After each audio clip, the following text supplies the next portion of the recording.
ಪ್ರತಿಯೋರ್ವ ವಿದ್ಯಾರ್ಥಿಯನ್ನ ವಿದ್ಯಾಸಂಸ್ಥೆಗೆ ಸೇರಿಸಿಕೊಳ್ಳೋ ಮುನ್ನ ಸ್ವತಃ ಸಂದರ್ಶಿಸಿ ದಾಖಲಿಸಿಕೊಳ್ಳತಕ್ಕದ್ದು ಪ್ರತೀತಿ.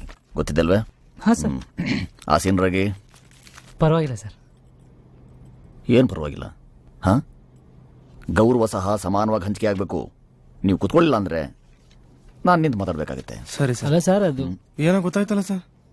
ಈಗ ಗೊತ್ತಾಯ್ತಾ? ಏನಿದು ಇಷ್ಟು ಸರತಿ ಪರೀಕ್ಷೆಗೆ ಕೂತ್ಕೊಂಡು ಉತ್ತೀರ್ಣರಾಗಿದ್ದೀರಿ, ಆದರೂ ಸಹ ಇಷ್ಟು ಕಡಿಮೆ ಅಂಕಗಳು? ಸರ್ ಏನೋ ಹಂಗೆ ಆಗೋಯ್ತು ಸರ್. ನಿಗದಿತ ಕಾಲಮಿತಿಗಿಂತಲೂ ತಡವಾಗಿ ವಿದ್ಯಾಸಂಸ್ಥೆಗೆ ಪ್ರವೇಶ ಬಯಸ್ತಿದ್ದೀರಿ. ಏನು ಕಾರಣ? ಕಾಲೇಜಿಗೆ ಅವನಾರ ಬೇಗ ಬರ್ತಾನೆ ಇಲ್ಲ. ಏನಪ್ಪ ಧ್ವನಿ? ಏನಿಲ್ಲ ಸರ್. ಪ್ರಕಾಶವಾಗಿ ಮಾತಾಡಿ ಸರ್.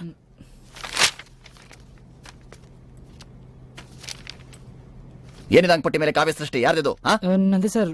ಯುಗಾದಿ ಹಬ್ಬದ ದಿನ ಒಂದು ಹೊತ್ತಲ್ಲಿ ಪೇಪರ್ ಸಿಗಲಿಲ್ಲ ಸರ್, ಕತ್ಲಲ್ಲಿ ಗಿಜ್ಬಿಟ್ಟೆ ಸರ್. ಬೆಲ್ಲದಂತೆ ಕರಗಲಿ ಹೃದಯ ನಿತ್ಯದ ಬೇವಿನ ಬೇಗೆಗೆ. ಬೇಷ್, ಶಾಬಾಷ್. ಸರ್ ಒಂದೆರಡು ಸಾರ್ ಹಂಗೆ ಬಂದೈತೆ ಸರ್, ಹೊಡಿತಾ ಇಲ್ಲ ಸರ್. ಹೊಡಿಯುತ್ತೆ ನೋಡಿ. ಕಾವ್ಯ ಸ್ಫುರಣ ಆಗೋದಕ್ಕೆ ಕಾಲಮಿತಿ ದಿನಮಾನ ಅಂತಿರೋದಿಲ್ಲ. ಕಾವ್ಯ ಸೃಷ್ಟಿಯೇ ಹಾಗೆ, ಸಂದರ್ಭೋಚಿತವಾಗಿ ಸಂದರ್ಭಾನುಸಾರ ಆಗುವಂಥದ್ದು. ಈ ವಯಸ್ಸಿಗೆ ಎಂಥ ವಾಗ್ಧೋರಣೆ! ಮೆಚ್ಚತಕ್ಕದ್ದೇ. ಗಮನಿಸ್ತಿದ್ದೀರಾ?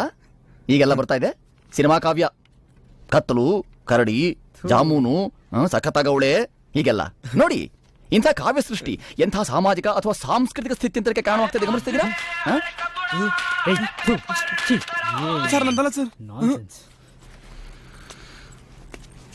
ಇಂಥ ಅಪಭ್ರಂಶ ಸಂಸ್ಥೆ ಆವರಣದಲ್ಲಿ ಮತ್ತೊಮ್ಮೆ ಕೇಳಿ ಬಂದರೆ ನಿಮ್ಮ ಜಂಗಮವಾಣಿಯನ್ನ ಜಪ್ತು ಮಾಡಬೇಕಾಗತ್ತೆ. ಜೋಕೆ. ಹ್ಞೂ ಸರ್. ನೀವು ನಿಮ್ಗೆ ಸಾಧ್ಯ ಆದಾಗ ಮನೆ ಕಡೆ ಬನ್ನಿ. ನಿಮಗೆ ಕೆಲವು ಹೊತ್ತಿಗೆಗಳನ್ನು ಕೊಡ್ತೀನಿ. ಕಾವ್ಯ ಮೀಮಾಂಸೆ ಮತ್ತೆ ರಸಗ್ರಹಣ ಕುರಿತಾದ ಕೆಲವು ಪುಸ್ತಕಗಳನ್ನು ಕೊಡ್ತೀನಿ. ನಿಮಗೆ ಅಧ್ಯಯನ ಮಾಡಿ. ನೀವು ಮಾಡಿ.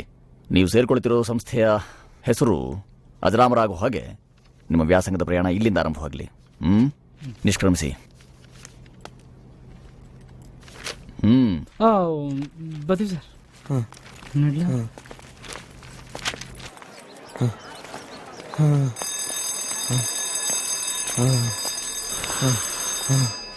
ಎಂಟ ಅದು ಅವನ ಭಾಷೆ ಮಾತಾಡಿದ್ದ ಅದೊಂದು ಭಾಷೆ ಇಲ್ಲ. ಅಚ್ಚ ಕನ್ನಡಕಲ್ಲ ಅಂದ್ಕೊಂಡೆ.